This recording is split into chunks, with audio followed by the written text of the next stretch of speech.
तो प्रश्न है कि obtain the inverse of the following matrix using elementary operation. तो आपको एलिमेंट्री ऑपरेशन का इस्तेमाल करते हुए आपको इस मैट्रिक्स का इन्वर्स निकालना है, ठीक है। तो हमने एलिमेंट्री ऑपरेशन पढ़े थे, इसमें 3 ऑपरेशन होते हैं, जिसमें हमने पहला पढ़ा है कि हम interchange of any 2 row and 2 column, हम ना कोई भी रो को जैसे R1 को R2 से चेंज कर सकते हैं या C1 को C2 से, यानी कोई भी 2 रो या 2 कॉलम को चेंज कर सकते हैं। दूसरा हमने पढ़ा था कि the multiplication of elements of any row और column by non zero number, यानी कोई भी रो है उसके अंदर कोई भी हम स्केलर या फिर नॉन जीरो नंबर गुना कर सकते हैं या डिवाइड भी कर सकते हैं। डिवाइड भी मल्टीप्लाई जैसा ही होता है, ठीक है। तो तीसरा हमने पढ़ा था कि the addition of elements of any row और column the corresponding element of any other row and column multiply by any non zero number, यानी कोई भी मतलब रो है मान लो, तो उस रो में हम किसी दूसरे रो में कुछ मल्टीप्लाई करके ऐड या सब्ट्रैक्ट कर सकते हैं, ठीक है। तो ये हमने 3 ऑपरेशन पढ़े थे, सही है। तो यहीं पर वो 3 ऑपरेशन जो है लगाकर इसका आपको इन्वर्स निकालना है। तो पहले आपको क्या लिखना है कि आपको लिखना है लेट ए इक्वल टू आई ए, ठीक है। ए तो यही वाला मैट्रिक्स है, तो यहाँ लिख देंगे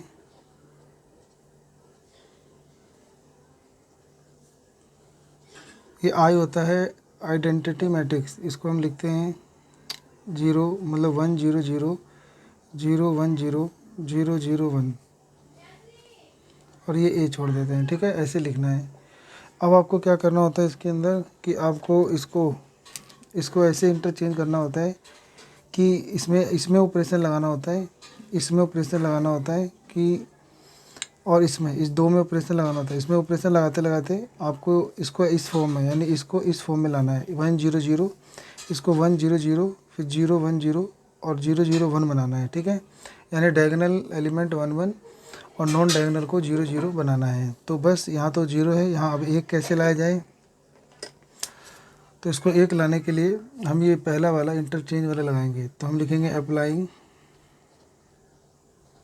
हम लिख देंगे कि R1 चेंजेस टू R2।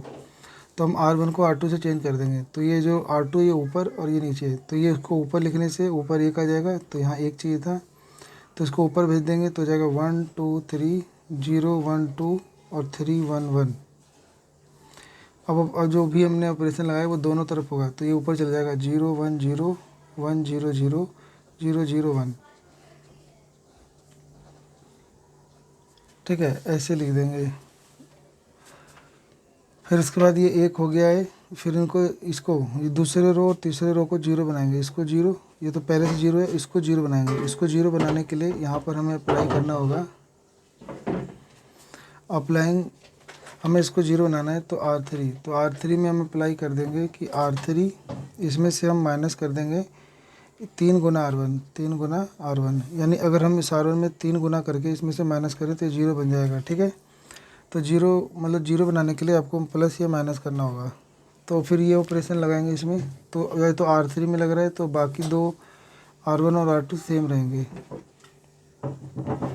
तो पहला रो और दूसरा रो सेम रहेंगे, यहाँ भी पहला रो और दूसरा रो सेम रहेंगे, और बाकी थर्ड रो में अप्लाई कर देंगे।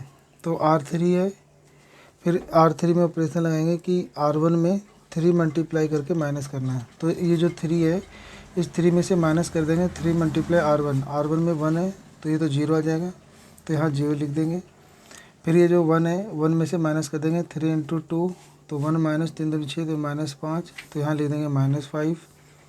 फिर हो जाएगा 1 - 3 × R1 है आपका 3, तो 3 3 9, तो 1 - 9 हो जाएगा -8, तो यहाँ पे लिख देंगे -8, ठीक है। फिर ऐसे ही इसमें लगाएंगे, तो हो जाएगा आपका 0 माइनस R3 0 है, 0 - 3 × R1 भी 0, तो 0 ही रहेगा। फिर हो जाएगा 0 - 3 × 1, तो -3 आ जाएगा, और हो जाएगा 1 - 3 × 0, तो 1 ही रहेगा, ठीक है। तो ये ऐसे हम ऑपरेशन इसमें लगा देंगे, ठीक है। अब उसके बाद ये 1 हो गया, ये 0 और ये 0 हो गया, ठीक है। तो अब अगला काम होता है कि इसको एक चाहिए, तो यहाँ पर एक बना हुआ है, अगर नहीं होता तो कुछ डिवाइड करके हम इसे एक बनाते हैं। तो ये तो पहले से एक बना हुआ है, अब ये एक बना हुआ है, तो अब हमें इसको और इसको ज़ीरो बनाना है। ठीक है, तो हम यहाँ पे लिखेंगे अप्लाइंग। अब हम क्या करेंगे कि ये जो, ठीक है, ये जो R1 है इसको ज़ीरो बनाना है, यानी इसको और इसको ज़ीरो बनाना है। ये रो 1 में है, तो हम क्या करेंगे कि R1 changes to R1 minus 2 Guna R2, यानी हम इसमें एक में 2 गुना करे से घटाएंगे, जीरो बन जाएगा। और ये -5 है, तो R3 में है ना, रो 3 में है, तो रो 3 में हम ऑपरेशन लगाएंगे कि इसमें हम ऐड कर देंगे 5 गुना 1। ठीक है, यानी 5 गुना R2। तो R2 में 5 गुना करके अगर हम R3 में जोड़ेंगे तो ये भी जीरो बन जाएगा। तो हम ऑपरेशन R1 और R3 में लगा रहे हैं, तो अब R1 और R3 में तो लगा रहे हैं, तो क्या होगा कि यहाँ पे ए चलेगा साथ में। तो यहाँ पे आप अब R2 आप सेम लिख दो। ठीक है, तो R2 आप सेम लिख दो। R2 सेम लिखने के बाद अब ऑपरेशन लगाओ R1 में। R1 में ऑपरेशन क्या लगाना है, तो R1 1 है, तो 1 में से माइनस करना है 2 गुना R2 यानी 0। तो 2 गुना 0 0 होता है, तो ये 1 ही रहेगा। ऐसे ही फिर हम R2 देख रहे हैं कि R1 में क्या है 2, तो 2 में से माइनस करेंगे 2 गुना R2 यानी 2। तो ये 2 में से, सॉरी यहाँ पे लिखा था R1 यानी 2, घटाना है 2 गुना R2। R2 का मान तो 1 है, तो 2 एकम 2, 2 में से गया 0, तो यहाँ पे आप लिख दोगे 0। फिर ये क्या है आपका R1 कितना है, R1 है आपका 3, घटाना है 2 गुना R2 यानी 2, तो हो जाएगा 3 घटा 2 दूनी 4 यानी घटा 1, तो यहाँ पे आप लिख दोगे माइनस का 1। ऐसे अभी इसमें पूरा लगाओ, तो इसमें R1 क्या है 0, तो 0 और माइनस करोगे 2 गुना R1, तो 2 गुना R2, R2 1 है, तो हो जाएगा घटा 2, तो यहाँ लिख दो घटा 2। ठीक है, ऐसे अब R1 क्या है 1, तो 1 में से घटाना है 2 गुना R2, R2 की वैल्यू 0 है, तो 2 गुना 0 0, तो 1 ही आएगा। और यहाँ पर तो 0 0 ही है, तो 0 ही रहेगा। ठीक है, यानी R1 खुद 0 है और घटा 2 गुना R2 खुद 0 है, तो 0 में 0 गया, 0 ही आएगा। ठीक है, अब हम ये R3 वाला अप्लाई करेंगे।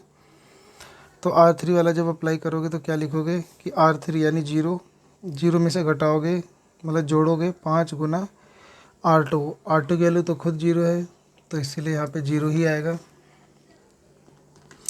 ऐसी फिर ये क्या है -5, इसमें जोड़ोगे 5 गुना R2 1, तो 5 एकम 5, तो -5 जमा 5 यानी 0 आ गया, तो यहाँ पे हम 0 लिख देंगे।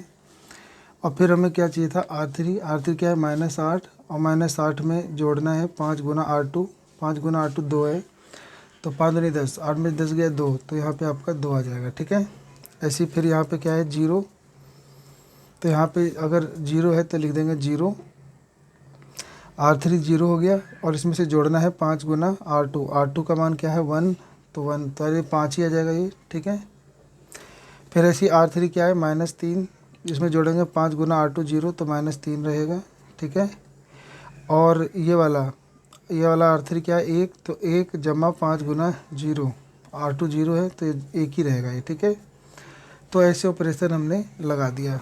अब देखो यहाँ पर ये 1 0 0 और 1 0 0 बन गया है। अब हमारे इसको 1 बनाना है और इनको 0 0, तब इसको 1 बनाने के लिए इसे क्या करना पड़ेगा, इसको 2 से डिवाइड करना पड़ेगा। तो किसी संख्या को 1 बनाने के लिए उतने से ही डिवाइड कर देते हैं, तो इसको हम डिवाइड कर देंगे। ठीक है, तो अब क्या करोगे अप्लाइंग R3 को आप क्या करोगे कि R3 में आप आधा मल्टीप्लाई कर दोगे या 2 से डिवाइड, तो बस, तो इसमें हम 2 से डिवाइड दे देंगे। बाकी आपका R1 और R2 नो चेंज है, तो उनको छोड़ दो, पहले उनको सेम या एज इट इज़ लिख दीजिए। अब देखो इसको 0 को 2 से डिवाइड देंगे तो 0 0, ये 1 हो जाएगा, और ये 2 से डिवाइड देंगे तो 2, ये हो जाएगा बटे 2, ये हो जाएगा बटे 2। ठीक है, अब उसके बाद अब ये 1 आ चुका, ये 1 आ चुका, ये 1 आ चुका, और ये 0 0 आ चुके। अब बस इन दोनों को 0 बनाना है। तो ये कौन सी रो में है, फर्स्ट रो में है, तो अप्लाई करेंगे फर्स्ट रो में, ऐड कर देंगे, इस फर्स्ट रो में ऐड कर देंगे R3। ठीक है, तो इसमें ऐड करेंगे तो ये जुड़ कर कट के 0 हो जाएगा। ऐसे फिर R2 है, R2 में से क्या करेंगे माइनस कर देंगे 2 गुना R3। ठीक है, तो ये वाला अप्लाई कर देंगे एक साथ। तो अब R1 और R2 में ऑपरेशन है, तो हम R1 R2 में ऑपरेशन करने जा रहे हैं, तो बाकी के सेम रहने देंगे, तो यानी R3 वाले सेम रहने देंगे। तो 0 0 1 और 5/2 घटा 3/2 और 1/2 ये सेम रहेगा। अब R1 में ऑपरेशन लगाओ। R1 क्या है 1, 1 में R3 यानी 0 जोड़ोगे तो 1 ही रहेगा। फिर R1 क्या है 0, 0 में R3 यानी 0 जोड़ोगे तो 0 ही रहेगा। फिर R1 क्या है घटा 1, उसमें R1 1 जोड़ोगे तो 1 0 हो जाएगा, ठीक है। ऐसे ये वाला घटा 2 है, ठीक है, ये घटा 2 है, तो इस घटा 2 में जोड़ेंगे R3 यानी 5/2, तो 2 दूनी 4, ये घट जाएगा 1/2 आ जाएगा, ठीक है। ऐसे ये 1 है, 1 में जोड़ेंगे घटा 3/2, तो एलसीएम लेने पे आ जाएगा घटा 1/2, ठीक है। और ये 0 है, 0 में जोड़ेंगे 1/2, तो ये 1/2 बन जाएगा, ठीक है। अब R2 में अप्लाई करेंगे कि R2 - 2 R3, तो यानी 0 में इस 0 में से घटाएंगे 2 गुना 0, तो 0 ही रहेगा ये, ठीक है। और ये तुम्हारा क्या है R2 1 है, 1 में से घटाएंगे 0, तो 0 1 ही रहेगा। और ये 2 है, 2 में से घटाएंगे 2 गुना R3 जो कि 1 है, तो 2 घटा 2 गुना 1 1 0 ही हो जाएगा, ठीक है।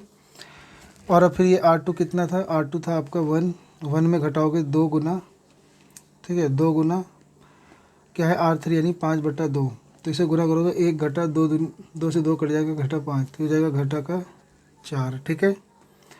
ऐसे ये वाला तुम्हारा R2 क्या है 0 और घटाओगे 2 गुना R3 यानी घटा 3/2, तो 2 से 2 कट जाएगा घटा घटा जमा 3, तो ये प्लस का 3 लिख दोगे, ठीक है। और फिर क्या है 0, 0 में से घटा 2 गुना 1/2, 2 से 2 कट गया तो घटा 1।